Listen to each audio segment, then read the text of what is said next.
Sheryl here. Today is a very special day. We're here with Jill Ralph with the Motley Fool. Jill, thank you so much for joining. Hi, Sheryl. I am really excited to be here and talk shop. Yeah, so being the head of global membership, there's so many things that I want to talk to you about today, but we're going to keep it laser focused on how to really not just build, but nurture global teams, especially now that we're virtual, as if it wasn't, challenging enough before. Now there's some other challenges, but you have some amazing tools to help us through that. But before we jump in, I would love to know, as a young person, what inspired you? If you think about, all of these mountains that you've climbed and what you've achieved up to this point, was there something that inspired you as a young person that either propelled you to this greatness or that kind of knocked you for a loop and made you kind of have to dust off and go after it and maybe be really resilient and gritty? Like, what has influenced you as a young person? I love that question. And as a parent, a relatively new parent now, I'm reminded of little sound bites and moments from my own childhood that I think lasted and stuck with me longer than I realized. They were kind of deeper inside. But there is certainly one at the age that has influenced my whole life and will continue to influence the rest of my life.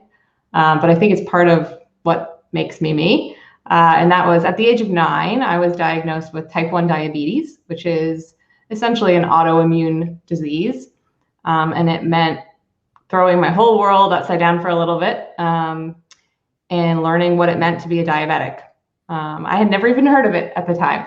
And so I think what it did was, my mom and dad remember it this way too, that I never wanted help.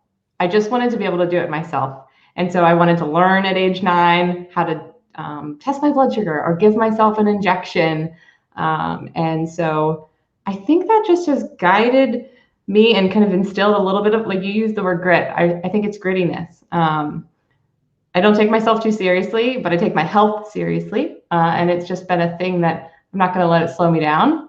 And I'm assuming most people have similar, not the same, like hopefully not autoimmune diseases, but similar experiences or things that have happened to them that have just lasted and maybe were hard at the time. And being a type 1 diabetic is not easy, but it is part of like my routine, and it's part of what is kind of makes me me. And so, I'd like to ask you about that a little bit, because when we were talking earlier before we came on live, you said that everyone seems to have a thing, meaning a thing that might seem at the first outset is being negative or hard or difficult or like maybe a barrier, that being a type 1 diabetic could have been for you as well. So, for anyone, do you have any advice for people, especially for,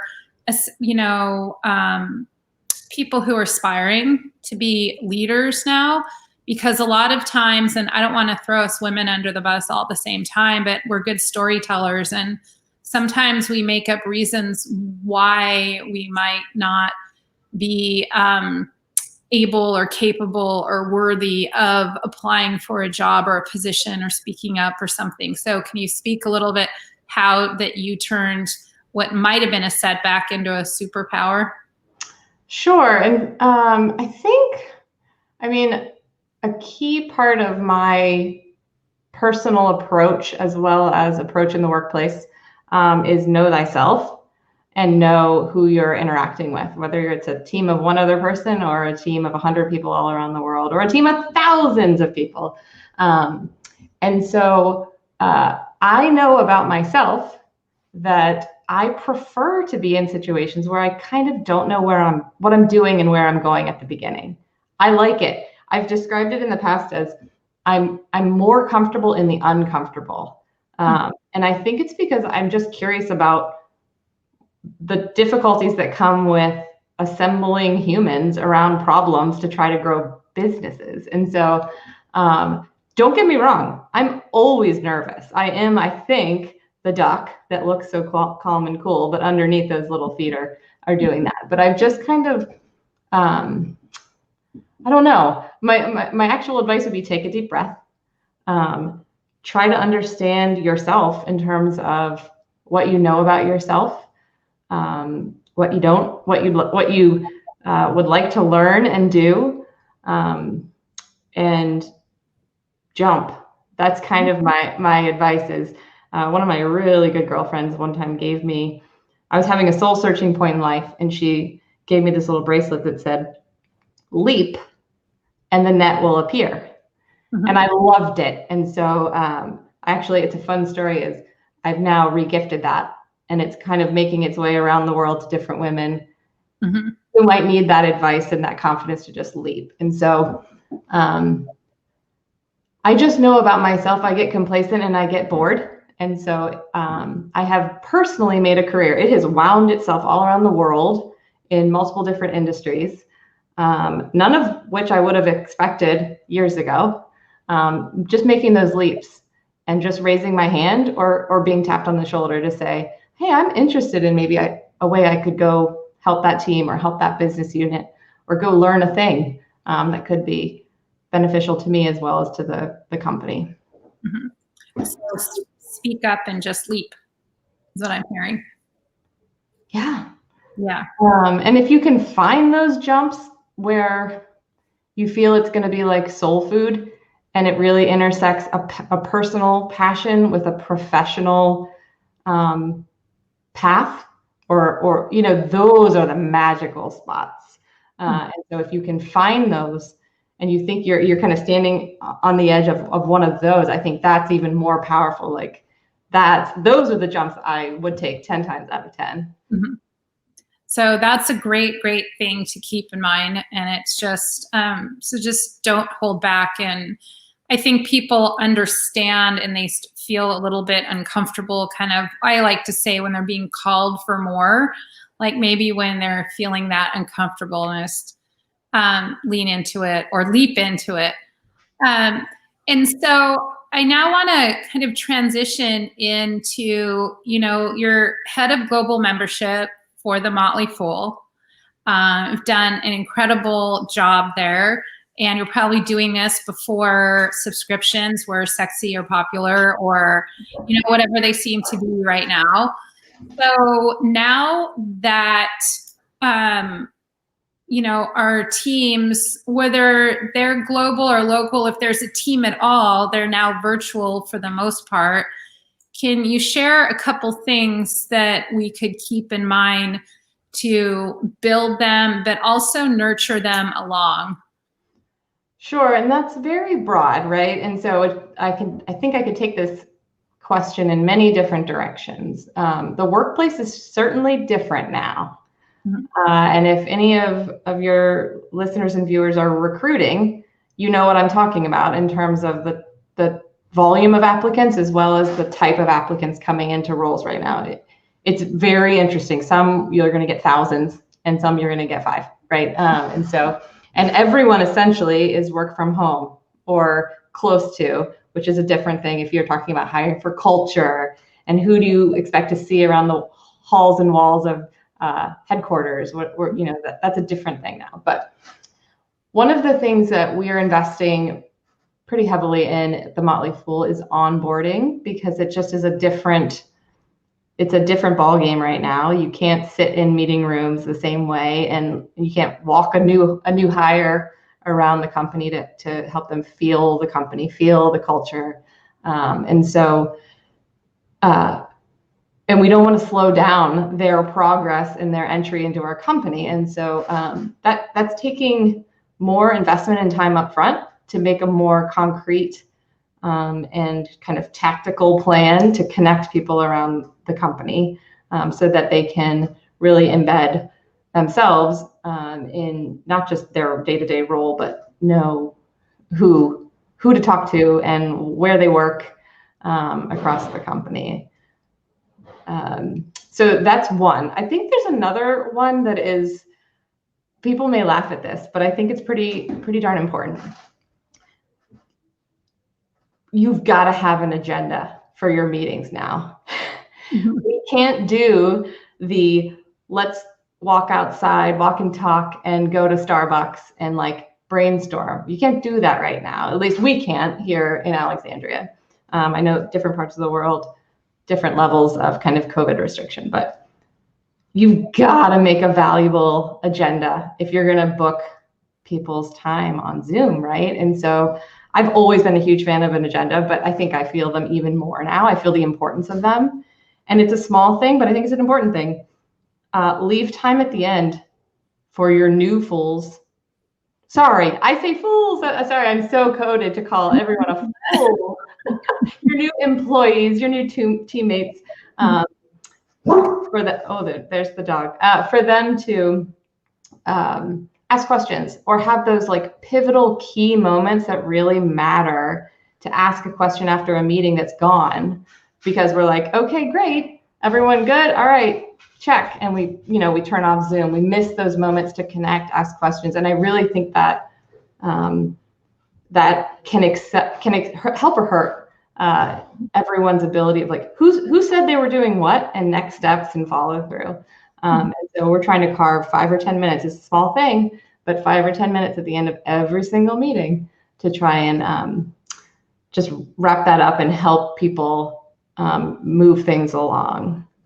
Mm-hmm. Yeah, just that few minutes after the meeting sounds like it can be really helpful. And is there anything that's different between,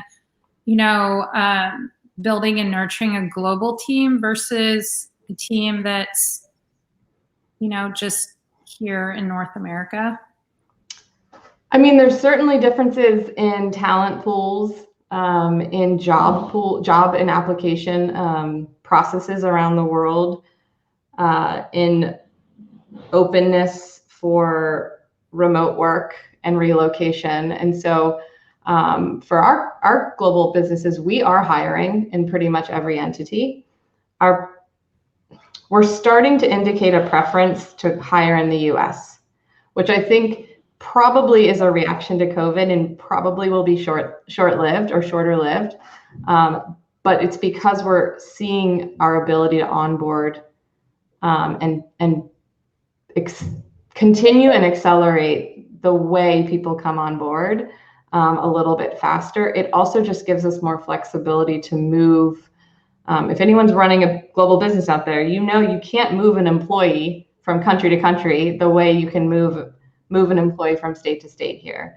There's all sorts of rules, tax laws, liabilities, costs associated with it. So I don't know if Sheryl, if that was a helpful answer to your question. I'm happy to go back at it if it wasn't. No, that's good. I'm just wondering, when it comes to, let's just talk about the relationship building. Is there something that you can recommend, whether, like I said, it's global or it's not global? Like, one thing that I've seen in, doing trainings with global teams is that sometimes there's an incongruence or misunderstanding. For example, certain parts of Europe, they don't understand like some things about the US. And so there's kind of some miscommunication. So can you speak to that a little bit, how to really get everyone really on the same page and really cohesive? Yes, there's this book. It's called The Culture Map. It's written by Erin Meyer, I believe is her name. Easy read. It's certainly written, I would say, for Western eyes and ears.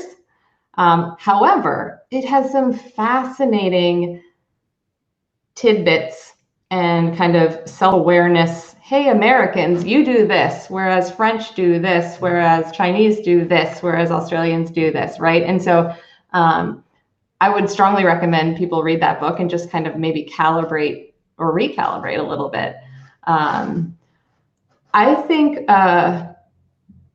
know your audience. So as an American here running global businesses, I know if I'm talking to the team in the UK, some of the things to say and how to say them differently than if I'm talking to the team in Australia or the team in Japan, or the team in Germany or the team in Canada, which, for the most part, we're essentially speaking the same language. But I do think it's important to know your audience in terms of who you're speaking to and how their language, not just your language, but like their language, their norms.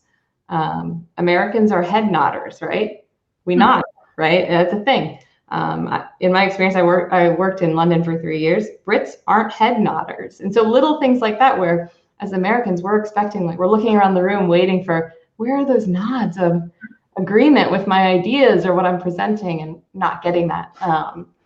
And so, excuse me, I think it does really just start with some awareness. And then from a corporate level, it's more just knowing what your hiring strategy is, if you have one, and whether it is truly global and you're set up as a company to have multiple entities in multiple different countries and continents, or if it needs to be more centralized. And I do think the world is shifting to be a little bit more, it's being forced to shift to be a little bit more global friendly, we'll call it, in terms of where your workforce is, how you pay them, etc. Yeah, so that sounds really super important to know your audience. And I know before we got started, I said that I wasn't going to take a Q&A, but I have a question that's been brought to my attention. So if you don't mind, I'm going to throw it out there. Let's do it. Okay, awesome. So we have a listener, his name's Ryan Cardiff, and he says, hi, Jill. So he's watching on LinkedIn. Hi, Jill. I'm an avid listener of the Motley Fool podcast. Awesome. And really enjoy them. What strategies do you and your colleagues use to attract such high energy employees and foster such cohesive teams at the Fool? Oh, Ryan, I love that question. And thank you for listening to, it didn't say which podcast, but whichever podcast it is. I love that you're a listener, and I love those moments where you get to connect with people who know the Motley Fool in some way. So I can take very little credit for what our incredible recruiting agency or recruiting group within the Motley Fool does, but I think we screen for culture as well as lots of different attributes, right? So we do, and this is nothing necessarily unique. However, when we look at 500 or 1,000 applicants for a role, maybe we look for a fun cover letter or something that's just a little bit unique that can stand out. And then when they're pre-screened on the phone, we're looking for, we call it foolish. We are the Motley Fool. We look for motley, right? So unique, different, fun, curious. I mean, everyone has their own kind of, I don't want to call them biases, but their preferences, right? When they're responding to a cover letter. And so we do a long day of interviews, and we're not just interviewing for skill set and kind of, we'll just call it technical ability. We're also interviewing for like the jerk factor, right? We don't want to hire jerks. We are certainly interviewing for diversity and inclusion. And so we're creating the panels that are diverse. And it's just kind of, I don't know, I think we do a pretty good job at the Motley Fool for hiring pretty amazing. We call them fools. We're all fools. So it all starts with that recruiting team, and we have an amazing team of recruiters at the Motley Fool. Yeah, and I think I've done a lot of work with Sherm, and I just think that we can't give too many shouts out for how important those recruiters are. So thanks for the question, Ryan, and thanks for taking that on the fly, Jill. And then, since, my area of expertise is, mindset, mental toughness, and high performance, of course, I have to ask you the question, what is something that has allowed you to get where you are, what mindset? And then even more importantly, we were having a conversation earlier that you wish that you could advise your younger self. So if you were to give some advice to, the mid-20s Jill Ralph, or to other folks that are in that age right now, in terms of their mindset, what would you say is most important? Oh, I love that question, Sheryl. And if, hands tied having to pick one. So at the Motley Fool, we have a bunch of core values. And one of them is competitive. And for a while, there was a giant poster in the halls of Motley Fool with my face on it, and it said competitive. And I had mixed emotions about that. On one hand, very proud, and on the other hand, a little bit embarrassed. But I am fiercely competitive, and it's mostly with myself. So that mindset thing is, if someone tells me I can't do it, or even if that's me telling me, ooh, I don't know, like that role you're reading about that you want to apply for, Jill, really? Can you do that? Like, that's a thing for me. It's a trigger for me. It means like, I'm going to go figure out how to do that. And I'm going to stretch myself back to like being comfortable in those uncomfortable zones. So I think it is kind of rooted in competition for me, but it's really competition with myself. And so I think tying to competition, if I were talking to 24-year-old me, I think I would tell myself,